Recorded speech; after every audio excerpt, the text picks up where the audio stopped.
Hi, I'm Terrance McNeil. I am a Doctor of Educational Leadership. Love and happiness.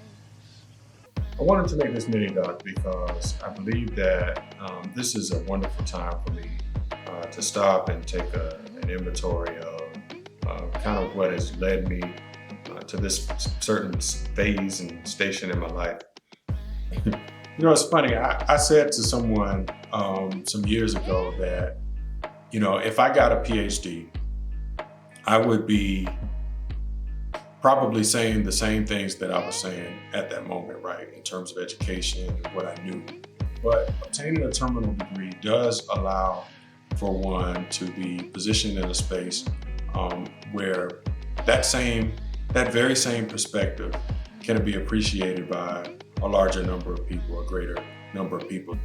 I worked with the Florida Department of Education, the Florida Conference of Black State Legislators, the United States Department of Education, both as an intern and as a inductee in the White House Initiative on HBCUs.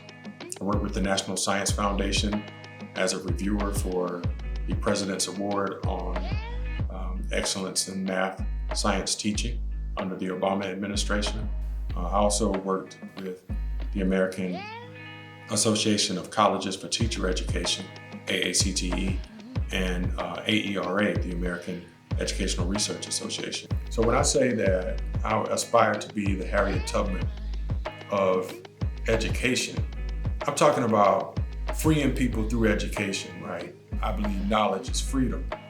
I think that the students that I went to school here in Florida at Florida A&M are a prime testimony to the type of success that we can obtain with education. I've witnessed young people come from all corners of this nation to Florida A&M University and schools just like it and obtain the type of education that will allow them to move forward and to support themselves, to establish families, to help their families. And when you think about that type of imprint, right, that type of exponential effect that an education can obtain, that's just an exciting proposition to think about how we are changing and evolving the Black community through education over time. As a kid growing up and a student of hip hop, right, we were just so impressed by people like the artists that were, just keeping it 100 with us, keeping it very Afrocentric. And most of the artists did that at the time. It all kind of led us into this belief that we should be about our institution, support our educational process, and really embrace that as we kind of came out of the 80s and into the 90s. My first job out of school was with the IBM Corporation in Atlanta. And so while I was there, I was young, living in the city, but I also felt a need to try to give back, right, and be about helping young people and students. And so I took on a volunteer assignment at the Lorenzo Bend Youth Detention Center.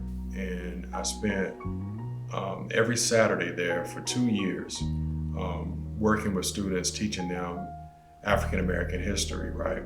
So one week I was having just a real tough time kind of breaking through to the students, right? It could have been a lesson, but the students were just kind of slumped over, sleeping. Now these are incarcerated young men, mostly Black, right? And so during that time, a student stood up and he said, "Yeah, look at us. We locked here in this jail, right? And we don't have any future ahead of us." It was out of that student's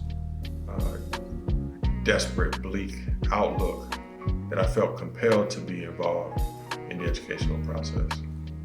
So I had a decent corporate job, but it was not long before I found my way into the classroom.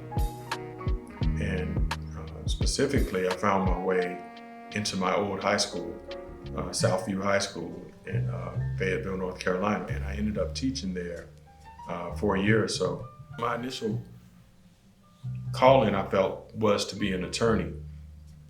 As a youth in high school, we were into this whole resurgence of learning about our people. We were twisting our hair up with the red, black, and green rubber bands, and just kind of really living out this experience that, again, we were getting through our music culture. And so Nelson Mandela was a central figure in that space. He combined this attitude of intellectualism, but also with his attitude of willing to do what was necessary for the people to overcome these injustices of apartheid. And he attempted to negotiate that. As an attorney, I felt like the least that I could do as a young man would be to dedicate my life to helping people. Now, becoming an educator is not an attorney, but I do still feel like I'm continuing to live and be about what I decided to be about by becoming an educator.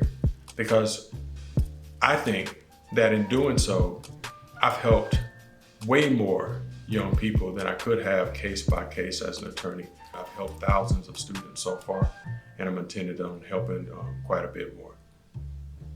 I measure my success on the number of students that I'm able to help obtain educational opportunities. I've helped students persist and succeed in elementary, middle, high school. I've helped them get to college. I've helped them get to graduate school. I've helped them get masters, Ph.D s, and law degrees. I have students going to colleges all around the country. And these students continue to validate for me what my purpose is. I don't think that I would be able to do the work of an educator if I didn't understand what average everyday people go through on a regular daily basis, how hard it is to get through this existence called life. I am that kid from low economic backgrounds, right? I am the one that they perhaps built the cell for, right? I am that person, right, who beat the odds based off of the fact that I had people in my life who would sow into my life, right, who would help me to acquire the type of education that I needed. So to be a holistic educator embodies all of that, right? Not just the technical competency to teach a subject, but the empathy, the understanding, the ability to connect with the student. It doesn't matter how much education that you obtain. It's necessary to stay connected with the people so that we all can get somewhere. Oh man, I have to thank so many people who helped me. First and foremost, I must thank, with all due respect, the Most High God, who helped me from day one to get to this point. Who's been with me all this time, right? I'm so thankful for my family who continue to help support my development. My mother, my grandmother, my great-grandmother, who instilled just some very solid, real values into me and in my life. I'm grateful for that. I am regularly reminded of phrases and things that I learned many years ago that continue to resurface in different type of scenarios in my life, right? Things that my great-grandmother would say, like, right is right and right don't wrong nobody. I had a host of uncles who influenced me so greatly. I never knew my father, so they stood in quite nicely. And I'm just so thankful that I had them around to kind of show me about manhood and how to be responsible and how to get things done. I'm so thankful for my baby girl, Bella, and all the love and inspiration that she gives me on a daily basis by being great and inspiring me to be great. I'm thankful for the numerous friends and family that I've grown up with. All of the folks that I attended elementary and middle school and high school with, my track team compadres, my football team compadres, my former football and track coach, Mr. Robert Rice, provided me with a great deal of understanding about discipline, right? Dedication, and how to go after a thing, and helped me to position my own mindset and perspective to go out and attack my dreams and to go after everything that I wanted out of this world. All of the folks from Fayetteville, North Carolina, who continue to support me and show love to me on a regular basis. All of the family and friends, the family and friends, I should say, of Florida A&M University. All of my freshman brothers who I continue to connect with, my track team compadres I continue to connect with, the members of Beta Nu chapter of Alpha Phi Alpha that I continue to connect with, new and old. I'm thankful to all the educators who sowed into my life, people like Dr. Frederick Humphreys, who continues to be a mentor of mine. So thank you. Thank you very much. And if I didn't call you by name, please charge my head and not my heart. I'm very fortunate and grateful. I'm very thankful for what I have been allowed to experience thus far in life. I believe that I was made to do this work, right? There are other things that I'd like to do, but this is the work that I'm supposed to do. And I'm committed to doing the work that God has called me to do.